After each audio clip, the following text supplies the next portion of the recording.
All right, so good evening, everyone, and welcome to the fifth and final CTSI Translational Teamwork Workshop Series.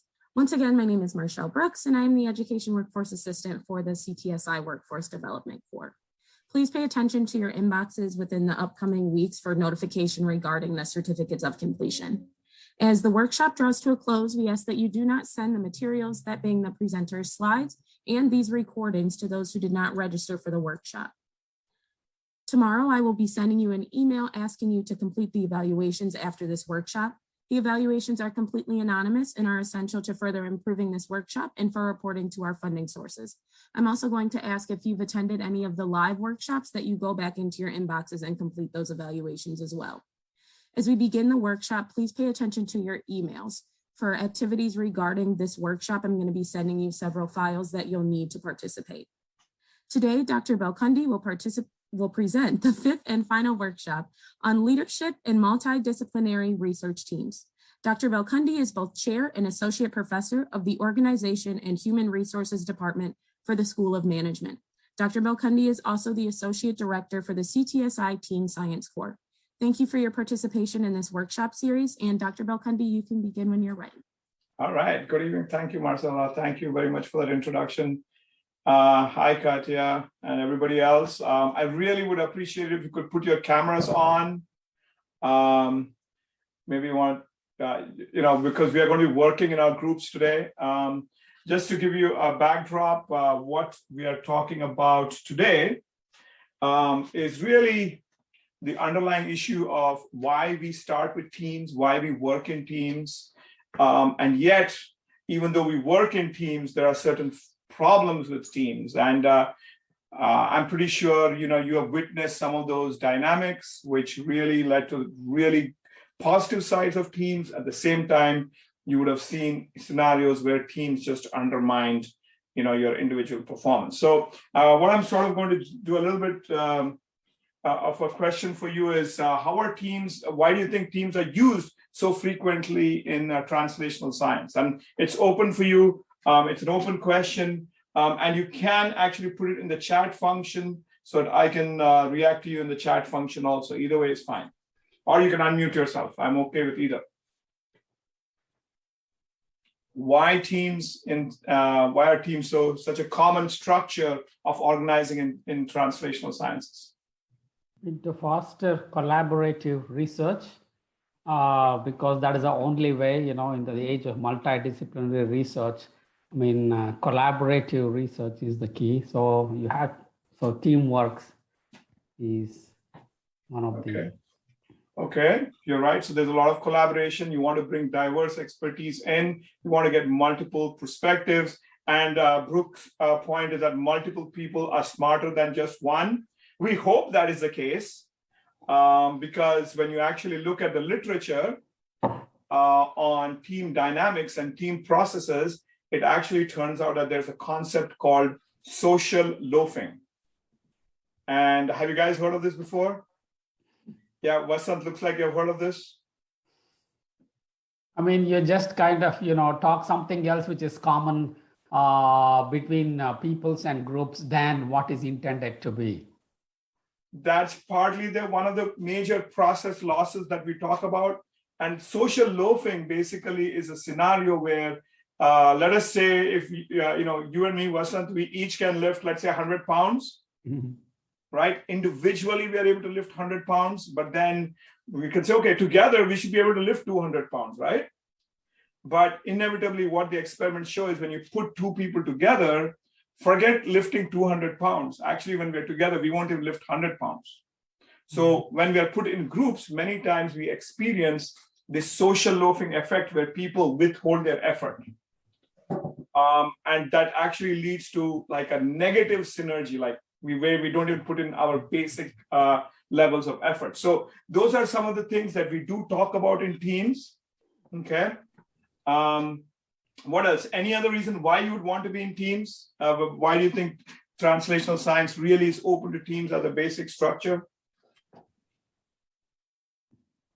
Well, I think one of the things that you mentioned is the diversity of the team, but with that diversity comes different thoughts. I might think of one thing whereas Dr. Noyes might think of something else and you might think of something else. And together, that collaborative effort gives us a good or a more positive outcome. And as far as the social loafing, I mean, I guess everyone puts in less effort, but in aggregation or in combination, those 50 pounds adds up to 100 pounds. I mean, if that's 100%, then we have all the team effort and we're all working at our potential and we'll be a great team.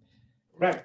Yes, and hopefully that is what teams originally were intended as a purpose, right? That you set up teams so that actually people come in with diverse ideas, we come up with a much more creative process, and the quality of our output really is top notch. And the other side of the story is that actually when you work in teams, I may not agree initially on something, but if we make a team decision, then though I may not agree initially, but at least I buy into the final outcome. So it's a way to sort of bring about commitment. That's one of the reasons why when you look at the literature on teams, they report that 80% of the Fortune 500 companies actually do use teams as the basic organizing structure in their organizations. So teams from that way are really a popular approach, and especially in a scenario where there's a high degree of uncertainty in the environment, then you want teams because they tend to be much more adaptable to these type of scenarios, right? Because one person cannot think of many different alternatives, whereas if multiple people put their heads, like what Brooke is pointing to, then you will be able to come up with many more ideas. So absolutely, that's one of the reasons why we think about teams, why it's becoming such a prevalent idea. Any downside to teams? Any downside to teams? It takes more time and effort to make it work. Correct. Absolutely. They definitely take more time and effort. And then Katya points out managing multiple egos. So yes, there are a lot of conflict, power issues that do come up. And by the way, some of the literature on this actually says that it's not just with us humans. In other primates also, you do actually see power play and things of that dynamics, where politics, feelings, conflict. In fact, I once had one of the faculty members from UB show me some data that she was analyzing. And what she was basically looking at was the scratching pattern amongst monkeys. And actually, you can look at relationships based on the scratching patterns, and actually, it's and you could actually predict who was the leader in the monkeys, in this group of monkeys, and then how they were having conflict with another tribe and how it all sort of manifested. So the idea here basically is this: when you're in a collective setup, then you do have issues of conflict, you do have issues of power play and politics. So you begin to see some of those issues. But what we're going to do right now is when you look at the different formats of teams at CTSIs all around the country, you begin to see different types of configurations. Hello? Yeah, go ahead, please. Is there any way you can share your screen instead? It's not in the sharing mode, so we're seeing like a very far away screen.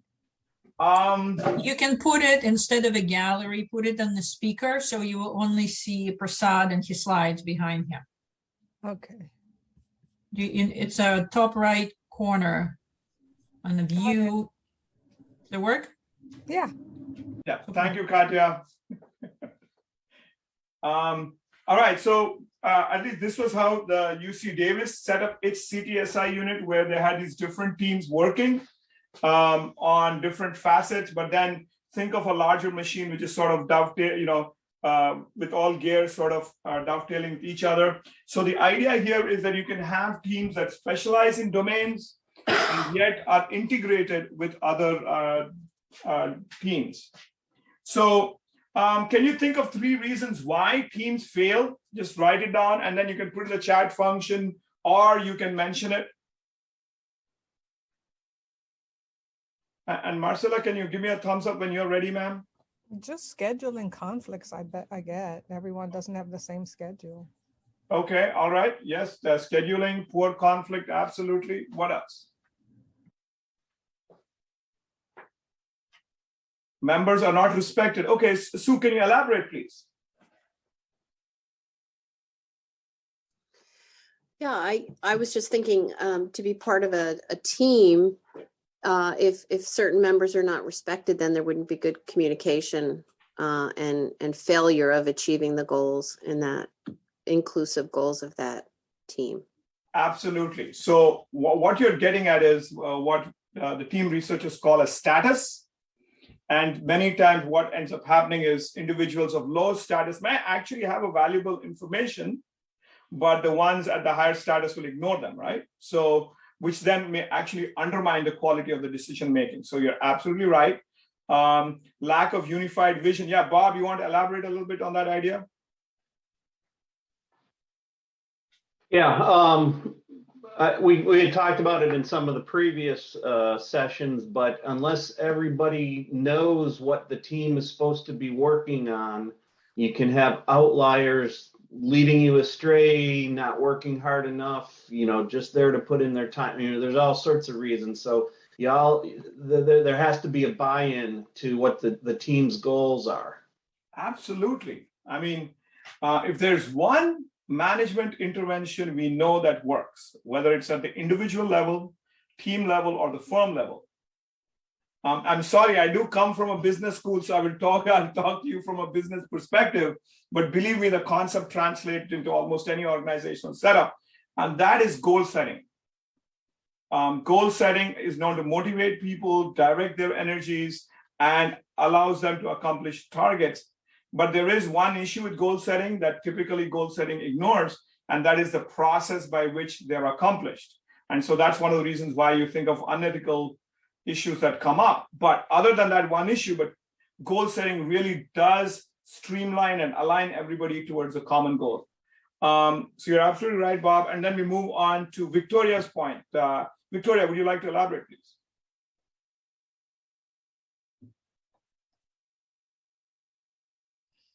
I have a point to make on the lack of unified vision. One is go ahead, the Vasant. classic thing I would tell is, this is, political, but a very good example, the social infrastructure bill. There is the lack of teamwork within one group, and now they can't agree with the another group. So there is both intra and intergroup differences that is going on for months. So what I meant is it's an example of really a teamwork, basically. Right? And so yes, Vasant, actually, when I do teach my MBA class on teams, I do actually show how dynamics inside the team and with other teams, right? Yeah. I mean, if you look at these, if you think of these as different teams, unless all these are unified in a correct way, I'm sorry, I'm not even knowing how to point my finger at these different things because it's like a green screen out here. So, but you get the point. All these teams have to be unified in a common purpose for the machine to move forward, right? So absolutely, you do have that. So your recognition that it's not just within a group, within a team, but also between teams. It's a very important point, Vasant. I agree with you. Katya, you also talk about unclear team goals. Would like to elaborate?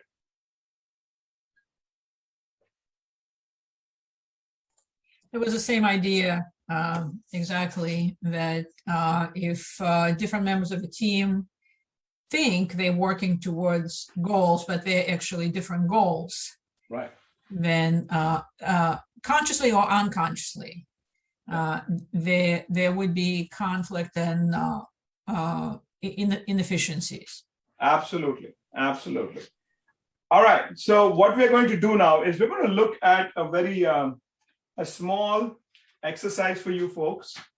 You are going to be the Sherlock Holmes of our current generation. Okay. Marcella is going to send you a file. The description is basically a transcript of a murder. Okay. So a person, Robert Guyon, has been murdered. And there are 4 suspects, and they have been interviewed by the police, and these are the transcripts of that interview. Okay, so your job is to read that transcript and email Marcella who committed that murder. Okay, now once you are done with that, I would like you to delete the file that I have sent you, that she has sent you. You cannot go back to it. Okay? So read it, make your own notes, and then identify who the potential culprit is, and then delete that file. Okay? So Marcella, can you please send the email to them? Yep, everyone already has it in their inbox. I just sent them all. Okay, great. All right, you have 10 minutes to do this. I think 10 minutes should be enough. You have 10 minutes to do this. Time starts now. 4 or 5 years ago that we met. And so you have individuals who act as our brokers who sort of make that connection. But if it had not been for my dean, this connection would not have been established, right? So we have physical proximity as one reason, but we also have a different bias that comes into place. In order to do this, I want you to look at your networks. I have a small exercise for you. I promise you it won't take too long. What I want you to do is think of 3 of your best friends, okay? These are people you're willing to die for. Vasant, are you willing to die for your friends? Maybe not. Okay, all right. You're willing to share your most intimate secrets with. How about that? Fair enough? Write down their initials, one below the other, 3 of them. 3 of them, one below the other. And besides their initials, write down their gender, ethnicity, gender, and age.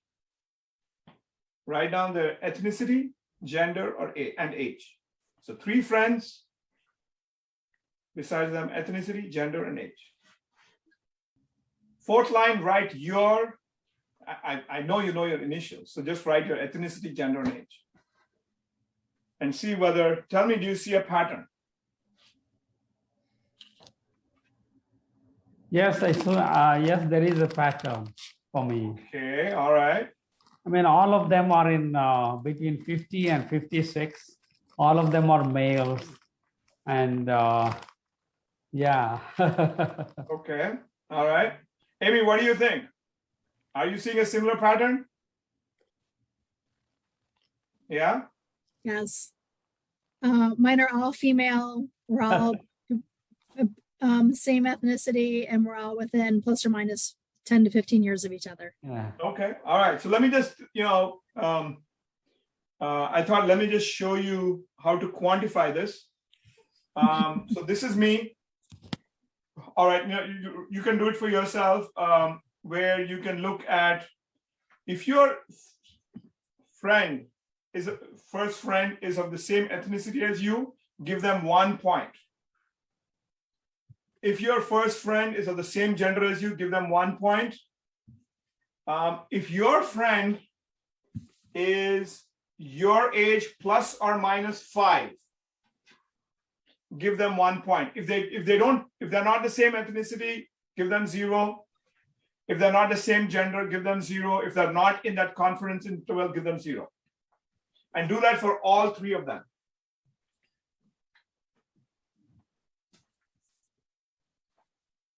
So what is the maximum possible score possible? 9, right? Okay.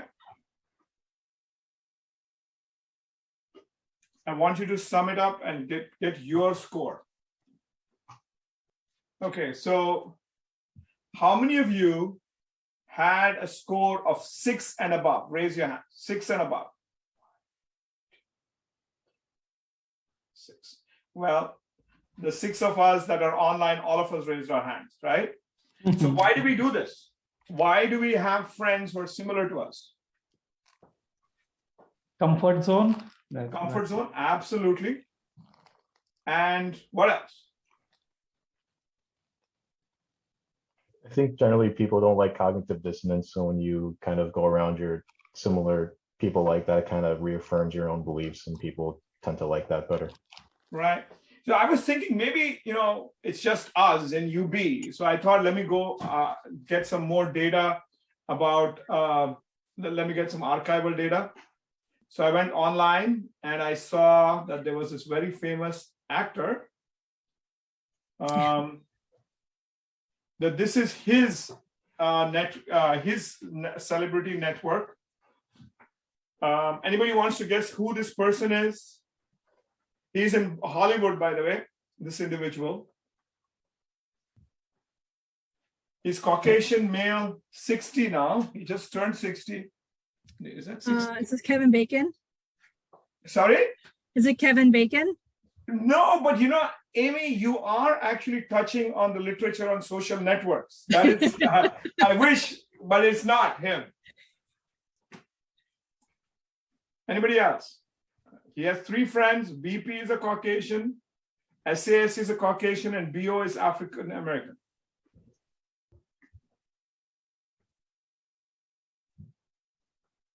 Anybody wants to take a shot? Is it Barack Obama? Gillian, the BO is Barack Obama. That's correct. So now guess who the actor is? Who is a celebrity? Tom Cruise? I don't know. Tom, okay, you're thinking on the right lines, Paul, but not TC though.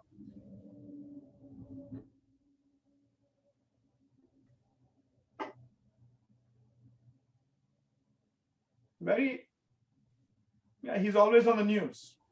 In fact, he apparently gave $1 million to 15 of his friends. They were not included in this group though, but he was in the news for that. George Clooney? Yes, that is right. That is right, Amy. That absolutely is. So who do you think are his friends?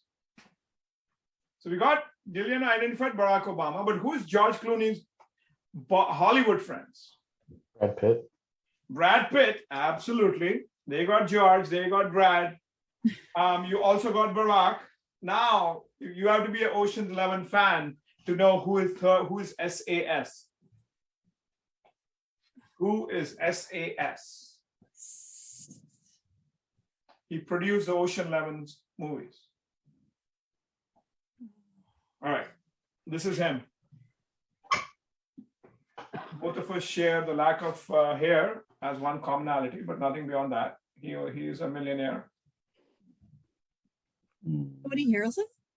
No. Oh, No. well, okay. I can see why you called Steven Soderbergh Woody Harrelson, but that is Steven Soderbergh. He's the producer. Okay. Yeah. So when you look at even George Clooney, we call this homophily. That is the tendency to like others who are similar to us. And you begin to see that he also has a very high similarity score. So my point to you here is that when you look at how we make decisions, right? We think that we are very rational in our decision making. We are able to look at, get the right information, process it, and make the right decision whether in teams. But in reality, what's happening is when we're talking to people, we are biased with whom we interact with. We interact with people who are similar to us. That itself rules out a lot of information that may be of value to us. Now, on top of it, we end up talking only about common information and not diverse information.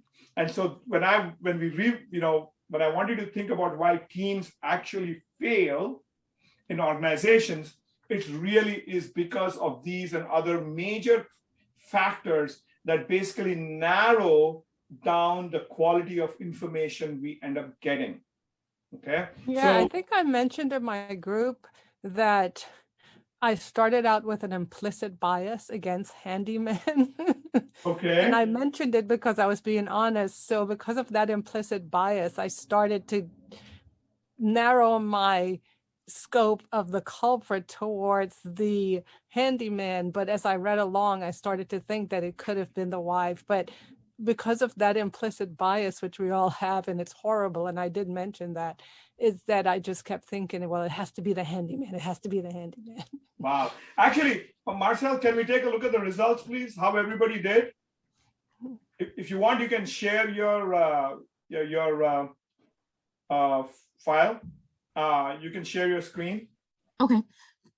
Like I said before, I'm still missing just a couple people's own individual, but I still have it. Yeah, that's fine. Okay, 1 second. So let us see, Gillian, how you did as an individual versus how you did in your group, right? Because sometimes what happens is in groups, you'll perform better. Sometimes you and your groups don't vary that much. Sometimes actually you perform better as an individual, and then when you're in a group, your performance actually declines. Okay, all right. I cannot see here. Hold on. I'll make it bigger.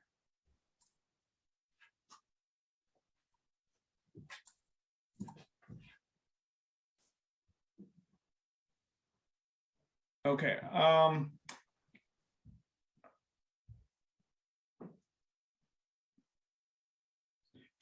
Can I know which groups they were in?